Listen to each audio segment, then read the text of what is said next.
నైనిషాస్ divine వరల్డ్కి స్వాగతం. మనం ఏ శ్లోకం చదువుతున్నామో దాని అర్థం మన మనసుకు తెలియాలి.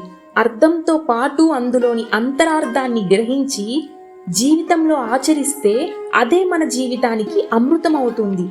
శ్రీరాముడు కేవలం శక్తివంతుడే కాదు, ఉత్తమ వ్యక్తిత్వం కలిగిన యుగ పురుషుడు.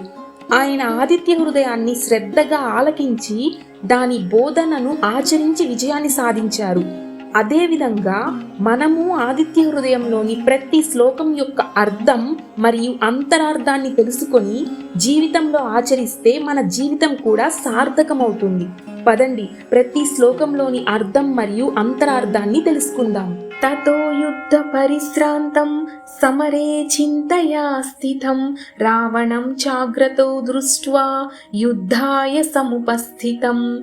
అర్థం: యుద్ధంలో ఎంతోసేపు పోరాడి అలసిపోయిన శ్రీరాముడు ఎదురుగా మళ్లీ యుద్ధానికి సిద్ధంగా నిలిచిన రావణుణ్ణి చూసి కాసేపు ఆలోచనలో మునిగిపోయారు. జీవిత సందేశం: జీవితంలో ఎంత ధైర్యవంతులైనా కొన్నిసార్లు అలసిపోతారు, కానీ అలసిపోయి ఆగిపోవడం కాదు, ధైర్యాన్ని కూడగట్టి మళ్లీ ముందుకు సాగడమే అసలైన విజయం. దైవతైశ్చ సమాగమ్య ద్రష్టుమభ్యాగతోరణం ఉపాగమ్యాబ్రవీద్రామం అగస్త్యో భగవాన్ ఋషి. అర్థం: యుద్ధాన్ని చూడడానికి దేవతలందరూ అక్కడికి వచ్చారు. ఆ సమయంలో భగవంతుడైన అగస్త్య మహర్షి శ్రీరాముణ్ణి సమీపించి ఉపదేశం చేయడం ప్రారంభించారు. జీవిత సందేశం: జీవితంలో నిరాశ కలిగినప్పుడు సరైన గురువు, సరైన జ్ఞానం మన జీవితానికి కొత్త దారిని చూపిస్తుంది. రామ రామ మహాబాహో శృణుగుహ్యం సనాతనం ఏన సర్వానరీన్ వత్స సమరే విజయిష్యసి. అర్థం: అగస్త్య మహర్షి ఇలా అన్నారు: ఓ మహాబాహుడా శ్రీరామ, శాశ్వతమైన ఒక గొప్ప రహస్యాన్ని విను. దాని ద్వారా యుద్ధంలో శత్రువులందరినీ నువ్వు జయించగలవు.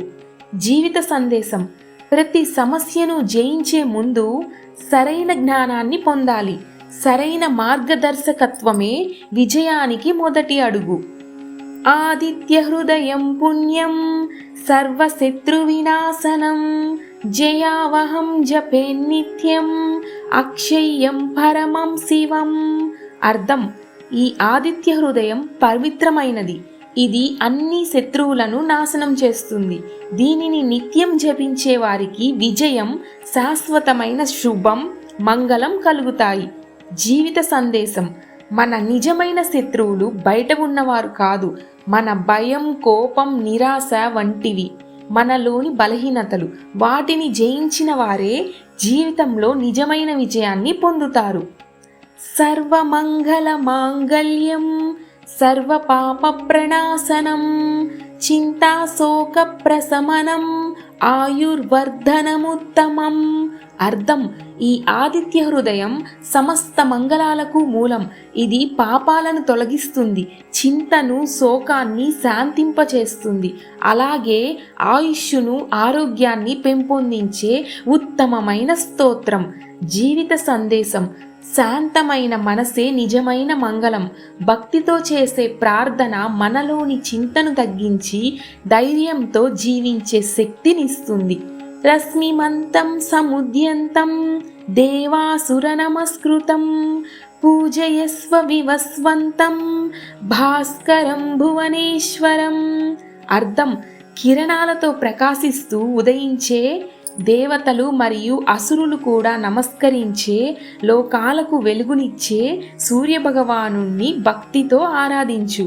జీవిత సందేశం: సూర్యుడు ఎలాంటి భేదభావం లేకుండా అందరికీ వెలుగునిస్తారు. అలాగే మనం కూడా మంచి గుణాలతో అందరికీ ఉపయోగపడే జీవితాన్ని గడపాలి. సర్వదేవాత్మకో హ్యేష తేజస్వీరశ్మి భావనః ఏష దేవాసురగణాన్ లోకాన్ పాతి గభస్తిభిః. అర్థం: సూర్యభగవానుడు సమస్త దేవతల స్వరూపుడు. తన ప్రకాశవంతమైన కిరణాలతో దేవతలు, అసురులు, సమస్త లోకాలను రక్షిస్తూ పోషిస్తున్నారు. జీవిత సందేశం: మన నిజమైన గొప్పతనం మన శక్తిని ఇతరులకు మేలు చేసేలా ఉపయోగించినప్పుడే తెలుస్తుంది. వెలుగునిచ్చే సూర్యునిలా మన జీవితం కూడా ఇతరులకు ఉపయోగపడాలి. ఏష బ్రహ్మా చ విష్ణుశ్చ శివ స్కంద ప్రజాపతి మహేంద్రో ధనద కాలో యమ సోమో హ్యపాంపతి. అర్థం: సూర్య భగవానుడే బ్రహ్మ, విష్ణు, శివుడు, స్కందుడు, ప్రజాపతి, ఇంద్రుడు, కుబేరుడు, కాలుడు, యముడు, చంద్రుడు, వరుణుడు అనే సమస్త దైవశక్తుల స్వరూపుడు. జీవిత సందేశం: దైవం ఒక్క రూపంలోనే కాదు, అనేక రూపాల్లో మనకు మార్గదర్శకత్వం చేస్తుంది. అందుకే ప్రతి దైవంలోనూ అదే పరమాత్మను దర్శించడం నేర్చుకోవాలి. పితరో వసవః సాధ్యా హస్వినో మరుతో మనుః వాయుర్వహ్ని ప్రజా ప్రాణః ఋతుకర్తా ప్రభాకరః. సూర్య భగవానుడే పితృదేవతలు, అష్టవసువులు, సాధ్యులు, అశ్విని దేవతలు, మరుద్గణాలు, మనువు, వాయుదేవుడు, అగ్నిదేవుడు, సమస్త ప్రాణులకు ప్రాణస్వరూపుడు, ఋతువులను నియంత్రించే ప్రభాకరుడు. జీవిత సందేశం: ప్రకృతిలోని ప్రతి శక్తి పరస్పరం అనుసంధానమై ఉంటుంది. కాబట్టి ప్రకృతిని గౌరవిస్తూ ప్రతి జీవిని ఆదరిస్తూ జీవించడం నిజమైన ధర్మం. ఆదిత్య సవిత సూర్య ఖగః పూషా గభస్తిమాన్ సువర్ణ సదృశో భాను హిరణ్యరేతా దివాకరః. సూర్య భగవానుడు ఆదిత్యుడు, సవిత సూర్యుడు, ఆకాశంలో సంచరించేవాడు, సమస్త జీవులను పోషించేవాడు, తన కిరణాలతో ప్రకాశించేవాడు, బంగారంలా తేజస్సుతో వెలిగిపోయేవాడు, ప్రపంచానికి పగటిని ప్రసాదించేవాడు. జీవిత సందేశం: మన గొప్పతనం పేర్లలో కాదు, మన వల్ల ఇతరులకు వాళ్ళ జీవితాల్లోకి వెలుగు, ఆశ, ఉపయోగం కలిగినప్పుడే నిజమైన విలువ వస్తుంది. హరిదస్వ సహస్రాక్షి సప్త సప్తిర్మరీచిమాన్ తిమిరోన్మథన శంభు త్వష్టా మార్తాండకోం సుమాన్. అర్థం: సూర్య భగవానుడు హరితవర్ణ గుర్రాలపై ప్రయాణించేవాడు, వేలాది కిరణాలు కలిగినవాడు, 7 గుర్రాల రథాన్ని అధిరోహించినవాడు, అనేక కిరణాల ప్రకాశమూర్తి, చీకటిని తొలగించేవాడు, శుభాన్ని ప్రసాదించేవాడు, సృష్టికి రూపమిచ్చేవాడు, అతిథి కుమారుడు, ప్రకాశ కిరణాలను వెదజల్లేవాడు. జీవిత సందేశం: మనలోని అజ్ఞానం, భయం, నిరాశ అనే చీకట్లను జ్ఞాన వెలుగుతో తొలగించి మన జీవితాన్ని సక్రమ దిశలో నడిపించమని ఈ శ్లోకం బోధిస్తోంది. హిరణ్యగర్భః శిశిరా తపనో భాస్కరో రవిః అగ్నిగర్భోదితే పుత్రః శంఖః శిశిరనాశనః. అర్థం: సూర్య భగవానుడు హిరణ్య గర్భుడు, అంటే సృష్టికి మూలమైన వాడు, శాంతిని ప్రసాదించేవాడు, వేడిని ఇచ్చేవాడు, ప్రకాశాన్ని పంచేవాడు, సర్వలోకాలను వెలిగించేవాడు, అగ్నిశక్తిని తనలో ధరించినవాడు, అతిథిదేవి కుమారుడు, మంగళకరుడు, చలిని, జడత్వాన్ని తొలగించేవాడు. జీవిత సందేశం: మనలోని బద్ధకం, నిరుత్సాహం, అజ్ఞానం తొలగి జ్ఞానం, ఉత్సాహం, సానుకూల శక్తితో జీవితం వెలుగొందాలని ఈ శ్లోకం మనకు బోధిస్తోంది. వ్యోమనాథ సమోభేది ఋగ్యజుస్సామపారగః ఘనావృష్టిరపాం మిత్ర వింధ్య వీధి ప్లవంగమః. అర్థం: సూర్య భగవానుడు ఆకాశానికి అధిపతి, చీకటిని తొలగించేవాడు, ఋగ్వేద, యజుర్వేద, సామవేద సారాన్ని తెలిసినవాడు, వర్షాలకు కారణమైన వాడు, జలాలకు మిత్రుడు, వింధ్య పర్వత మార్గాన్ని దాటుతూ సంచరించేవాడు. జీవిత సందేశం: మన జీవితంలోని అజ్ఞానం అనే చీకటిని జ్ఞానంతో తొలగించి పరిస్థితులు ఎలా ఉన్నా నిరంతరం ముందుకు సాగాలని ఈ శ్లోకం బోధిస్తోంది. ఆతపీ మండలి మృత్యు పింగళ సర్వతాపనః కవిర్విశ్వో మహాతేజ రక్త సర్వభవోద్భవః. అర్థం: సూర్య భగవానుడు వేడిని ప్రసరించేవాడు, ప్రకాశవంతమైన మండలాన్ని కలిగినవాడు, కాలస్వరూపుడు, బంగారు వర్ణంతో ప్రకాశించేవాడు, సమస్తాన్ని తేజస్సుతో నింపేవాడు, సర్వజ్ఞుడు, విశ్వరూపుడు, మహా తేజస్సు కలిగినవాడు, ఎర్రని కాంతితో ఉదయించేవాడు, సమస్త సృష్టికి మూల కారణమైనవాడు. జీవిత సందేశం: నిజమైన తేజస్సు బయట రూపంలో కాదు, జ్ఞానం, క్రమశిక్షణ, నిరంతర శ్రమలో ఉంటుంది. అలాంటి అంతర్గత తేజస్సే మన జీవితాన్ని ఉన్నత స్థాయికి తీసుకువెళ్తుంది. నక్షత్రగ్రహ తారాణం అధిపో విశ్వభావనః తేజసామపి తేజస్వి ద్వాదశాత్మన్నమోస్తుతే. అర్థం: సూర్య భగవానుడు నక్షత్రాలు, గ్రహాలు, తారలకు అధిపతి, జగత్తును పోషించి నడిపించేవాడు, సమస్త తేజస్సులకు మూలమైన మహా తేజస్సు స్వరూపుడు. 12 ఆదిత్య రూపాలను ధరించిన నీకు నమస్కారం. జీవిత సందేశం: నిజమైన నాయకత్వం అంటే ఇతరులను నియంత్రించడం కాదు, వారికి వెలుగు, దిశ, ప్రేరణ ఇవ్వడం. మన జీవితంలో కూడా అలాంటి స్ఫూర్తిదాయక వ్యక్తిగా మారాలని ఈ శ్లోకం బోధిస్తుంది. నమః పూర్వాయ గిరయే పశ్చిమాయాద్రయే నమః జ్యోతిర్గణానాం పతయే దినాధిపతయే నమః. అర్థం: సూర్యును తూర్పున ఉదయించే పర్వతానికి, పడమరన అస్తమించే పర్వతానికి నమస్కారం. సమస్త జ్యోతిర్మయ గ్రహాలు, నక్షత్రాలకు అధిపతి అయిన వానికి, పగలుకు అధిపతి అయిన సూర్య భగవానునికి నమస్కారం. జీవిత సందేశం: ఉదయం నుంచి సాయంత్రం వరకు తన కర్తవ్యాన్ని నిరంతరం నిర్వర్తించే సూర్యునిలా పరిస్థితులు ఎలా ఉన్నా మన ధర్మాన్ని, బాధ్యతను నిబద్ధతతో నిర్వర్తించాలని ఈ శ్లోకం బోధిస్తోంది. జయాయ జయ భద్రాయ హర్యస్వాయ నమో నమః. నమో నమః సహస్రాంశో ఆదిత్యాయ నమో నమః. అర్థం: విజయాన్ని ప్రసాదించేవాడికి, శుభ విజయాన్ని అనుగ్రహించేవానికి, హరితవర్ణ గుర్రాల రథంపై సంచరించేవాడికి నమస్కారం. వేలాది కిరణాలతో ప్రకాశించే ఆదిత్య భగవానునికి మళ్ళీ మళ్ళీ నమస్కారం. అంతరార్థం: నిజమైన విజయం బాహ్య శక్తితో కాదు, దైవభక్తి, వినయం, నిరంతర కృషితో లభిస్తుంది. అహంకారాన్ని విడిచి వినయంతో ముందుకు సాగాలని ఈ శ్లోకం బోధిస్తోంది. నమ ఉగ్రాయ వీరాయ సారంగాయ నమో నమః. నమః పద్మ ప్రబోధాయ మార్తాండాయ నమో నమః. అర్థం: ఉగ్రశక్తి కలిగిన వాడికి, పరాక్రమవంతునికి, వేగంగా సంచరించేవానికి నమస్కారములు. పద్మాలను వికసింపచేసేవానికి, అతిథిదేవి కుమారుడైన మార్తాండునికి నమస్కారం.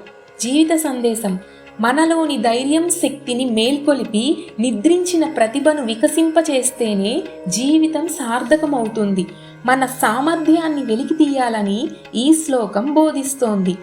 బ్రహ్మేశానాశ్చుతేశాయ సూర్యాదిత్యవర్చసే భాస్వతే సర్వభక్షాయ రౌద్రాయ వపుషే నమః. అర్థం: సృష్టికర్త బ్రహ్మ, శివుడు, విష్ణువు స్వరూపుడైన సూర్య భగవానునికి నమస్కారం. ఆదిత్యుని తేజస్సుతో ప్రకాశించేవానికి, సమస్తాన్ని తన శక్తితో లీనం చేసేవానికి, అవసరమైనప్పుడు ఉగ్ర రూపాన్ని ధరించేవానికి నమస్కారములు. అంతరార్థం: జీవితంలో సృష్టించడం, కాపాడడం, అవసరమైతే చెడును తొలగించడం, ఈ 3 గుణాలు సమతుల్యంగా ఉండాలి. వివేకంతో వ్యవహరించినప్పుడే మన జీవితం సంపూర్ణంగా వికసిస్తుంది. తమోజ్ఞాయ హిమజ్ఞాయ శత్రుఘ్నాయామితాత్మనే కృతజ్ఞజ్ఞాయ దేవాయ జ్యోతిషాం పతయే నమః. అర్థం: చీకటిని హరించి మంచును పటాపంచలు చేసి శత్రువులను సంహరించే మహితాత్మునకు నమస్కారం. అంతులేని కాంతిని మనకు ప్రసరించేందుకు ఎక్కడి నుండియో మన వాకిటికి దిగి వస్తే మంచం మీద నుండి దిగేందుకు బద్దకించే కృతజ్ఞులను శిక్షించే దండనాథునకు నమస్కారం. సర్వదేవతా స్వరూపుడైన జ్యోతిర్మయునకు నమస్కారములు. జీవిత సందేశం: మనలోని అజ్ఞానం, సోమరితనం, ద్వేషం, కృతజ్ఞత అనే అంతర్గత శత్రువులను జయించినప్పుడే నిజమైన విజయం లభిస్తుంది. ఈ శ్లోకం ముందు మనల్ని మనం మార్చుకోవాలని బోధిస్తోంది. తప్త చామీకరాభాయ వహ్నయే విశ్వకర్మణే నమస్తమోభినిఘ్నాయ రవయే లోక సాక్షినే. అర్థం: కరిగించిన బంగారం వంటి దివ్యకాంతితో ప్రకాశించే అగ్ని స్వరూపుడైన అజ్ఞానం అనే చీకటిని తొలగించి ప్రపంచానికి సాక్షిగా నిలిచే సూర్య భగవానునికి నమస్కారం. జీవిత సందేశం: బయట చీకటి కంటే మనసులోని అజ్ఞానం, భయం, నిరాశలే ప్రమాదకరం. జ్ఞానాన్ని అలవర్చుకొని సత్యమార్గంలో నడిస్తే మన జీవితం కూడా సూర్యుని తేజస్సులా వెలుగుతో నిండుతోంది. ఇదే ఈ శ్లోకం యొక్క గొప్ప సందేశం. నాశయత్యేష వైభూతం తదేవ సృజతి ప్రభుః పాయత్యేష తపత్యేష వర్షత్యేష గభస్తిభిః. అర్థం: సూర్యభగవానుడే కాలానుగుణంగా సృష్టిని లయపరుస్తారు, మళ్ళీ సృష్టిస్తారు. తన కిరణాల ద్వారా పోషిస్తాడు, వేడిని ఇస్తాడు, వర్షానికి కూడా కారణమవుతాడు. జీవిత సందేశం: మార్పు ప్రకృతి ధర్మం. జీవితంలో కొన్ని విషయాలు ముగియడం కొత్త అవకాశాలకు నాంది అవుతుంది. ప్రతి మార్పును భయపడకుండా అది మన ఎదుగుదల కోసం వచ్చిన అవకాశంలా స్వీకరిస్తే జీవితం సార్థకమవుతుంది. ఇదే ఈ శ్లోకం బోధించే గొప్ప సందేశం. ఏష సుప్తేషు జాగర్తి భూతేషు పరినిష్ఠితః ఏష ఏవాగ్నిహోత్రం చ ఫలం చైవాగ్నిహోత్రిణాం. అర్థం: సమస్త జీవులు నిద్రలో ఉన్నప్పటికీ సూర్యభగవానుడు తన కార్యాన్ని నిరంతరం కొనసాగిస్తూనే ఉంటాడు. యజ్ఞస్వరూపుడు ఆయనే, యజ్ఞం చేసేవారికి ఫలాన్ని ప్రసాదించేవాడు ఆయనే. జీవిత సందేశం: విజయం సాధించాలంటే పరిస్థితులు ఎలా ఉన్నా మన కర్తవ్యాన్ని ఆపకూడదు. సూర్యునిలా నిరంతరం తన ధర్మాన్ని నిర్వర్తించేవారు ఒకరోజు తప్పకుండా తమ శ్రమకు తగిన ఫలితాన్ని పొందుతారు. ఇదే ఈ శ్లోకం బోధించే గొప్ప సందేశం. వేదాశ్చక్రతవశ్చైవ క్రతూనాం ఫలమేవ చ యాని కృత్యాని లోకేషు సర్వ ఏష రవిః ప్రభుః. అర్థం: వేదాలు, యజ్ఞాలు, యజ్ఞాల ఫలాలు, లోకంలో జరిగే సమస్త శుభకార్యములకు ఆధారమైన ప్రభువు సూర్యభగవానుడే. జీవిత సందేశం: ఏ పని చిన్నదని భావించకూడదు. ప్రతి మంచి కార్యాన్ని భగవంతునికి అర్పణగా నిష్కామ భావంతో చేస్తే అది మన జీవితాన్ని పవిత్రం చేస్తుంది. ఇదే ఈ శ్లోకం బోధించే గొప్ప సందేశం.